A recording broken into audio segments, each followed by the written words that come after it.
Жаңалықтарымызды жалғастырамыз. Қадір түні исі мұсылман үшін 1000 айдан да қайырлы түн.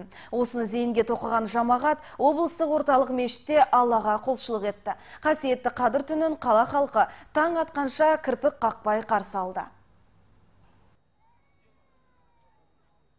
Қадір түні көктен Құран түскен түн. Бұл кеште жасалған ғибадат 1000 айдан да қайырлы. 83 жылға тең сауабы бар. Мешітке келген ағайынның қарасы қалың, жамағаттың 70-80% жастар. Игі жақсылар сап түзеп, намаз оқыды, уағыз тыңдады. Елдің амандығын, іргенің бүтіндігін тілеп, дұға жасады. Осы мешітке ниет қылып отырық. Осы қазір ораза ұстап 27 күн Қадір түнінде деп ниет қылып келдік. Осы иншалла Құдай қаласа, азанға дейін осы жерде уағыз тыңдап өтеміз деген ниет бар. Барша елімізге Алла тағала осы қасиетті Қадір түнін мүбәрәк етіп, барша күллі мұсылманның дұғасы тілегі қабыл болсын. Еліміз, жеріміз, елбасымыз, дінбасымыз аман болсын иншалла. Халқымыз аман болсын. Осы түндері еліміз, жеріміз үшін, отбасымыз үшін тілейтін түндер. Сондықтан бұдан қалыс қалмай, ықылас ниетпен атсалысуымыз керек. Қадір түні таң атқанша Құран оқылып, Аллаға мадақ айтылды. Жер бетіндегі 1,5 миллиард мұсылманның ортақ мейрамы. Оңтүстік Қазақстан облысында орын тепкен 800-ге жоқ мешітте, жоғары деңгейде, кең көлемде атап өтілді. Қазір жастарымыз да көп. Бұрынға қарағанда имандылыққа жастарымыз көп келіп жатыр. Енді Құда қаласа 30 күн оразамызды құтты баянды қылып, келесі жылғы 30 күн оразаға ел жұртымызды аман қылып, патшамызға сабыр беріп, халқымызға тыныштық, тоқшылық, береке, ынтымақ беріп, Алла жылдан жылға осындай Қадір түніне келіп жете берейік.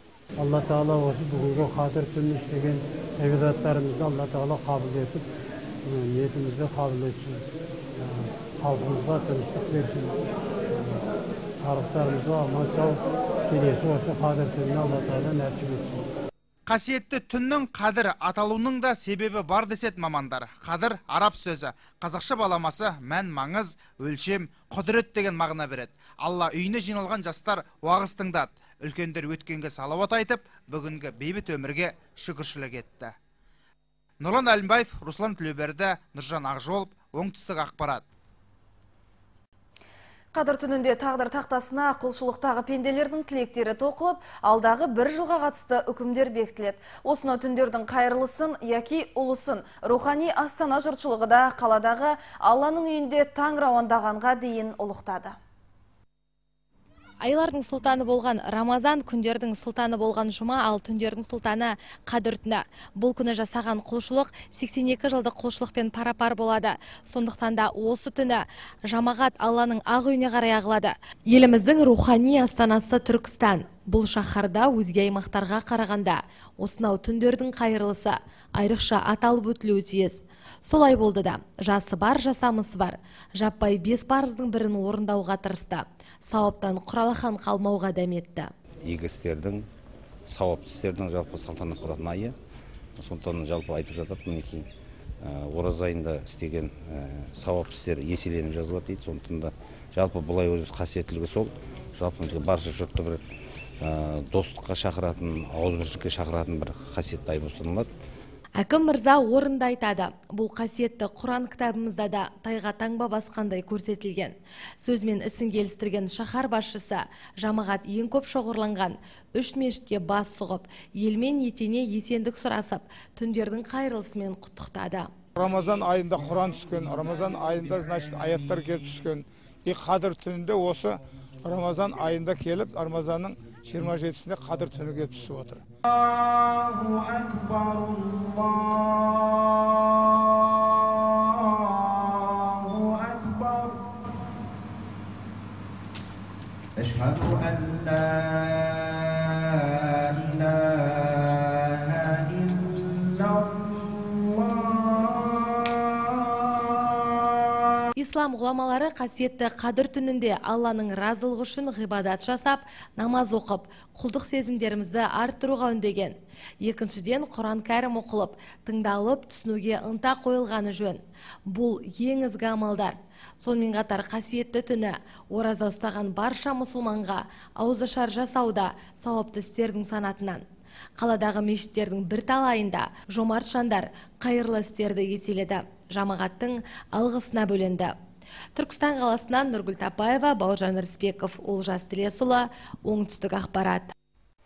Халқымызда садақаны сауыңда бер деген әдемі нақыл сөз бар. Деніңіз сау, дүниеңіз толы кезде Алла тағаланы еске алып, кембағал кедейлерге, жетім жесірге садақа берсеңіз, берекеңіз толады. Ақиретте жүзіңіз жарық, иманыңыз да толық болады. Әсіресе Рамазан айында жасалған игі істің сауабы орасан. Қасиетті қадір түнінде қайырымды іс жасап, сауаптан құр қалмауды ниет еткендер көмекке мұқтаж жандарға қайырымдылық жасады. Қайырымды шараның ұйытқысы болған әділдікті қорғай қоғамдық бірлестігі Тура жол мешітінде жамағатқа кешкі ауызашар ұйымдастырды. Бұл күні мүмкіндігі шектеулі жандарға, жалғызбасты қарттар және зейнеткерлерге, бірінші, екінші, үшінші топ мүгедектері, аз қамтылған отбасыларға қаржылай және заттай сыйлықтар табыс етті. Бұл айда жақсылықтар мен салиқалы амалдар сауабы еселене түседі. Сондықтан разылығымыз шексіз деп жатты қамкөңіл жандар. Ал имамдар Рамазан айының соңғы 10 күндігіндегі қадір түні жасалған ғибадат құлшылықтың сауабы айрықша екенін тілге тиек етіп, уағыз насихаттар айтты. Мына ел жұртқа осындай бір ұлық күнде сый-сияпат тарату ниет етіп тұрғыр. Осы сый-сияпатқа келіп тұрған, яғни алуға ниетті болған кісілер де табылып тұр. Иншалла сіздердің беріп жатқан осындай сый-сияпаттарыңызды Алла табарак ва тағала қабыл етсін. Баршамызды Құдай табарак ва тағала осындай бір ұлық күнде адамдарды сыйластыққа, бауырмашылыққа, оларды көңіл күйін көтеріп, оларды риза етіп, осындай бір бірлестіктердің бар екендігіне біз де қуанып, жер бетінде мұсылмандық күшейсін. Жаратушының Рамазан айындағы нығметінен құр қалмаған тұрғындар қайырымды жандарға ризашылықтарын білдірді. 2000 жылдан бері мүгедекпін, 15 жылдан бері мүгедекпін, 3-ші топ мүгедегімін. Күйеуім қайтыс болғанына 13 жылдай болып қалды. Көп балалы анамын. Әділдікті қорғай қоғамдық бірлестігіне келіп жүгінген едім. Құдайға шүкір, рахмет сіздерге көмек бергендеріңізге. Рахметім шексіз.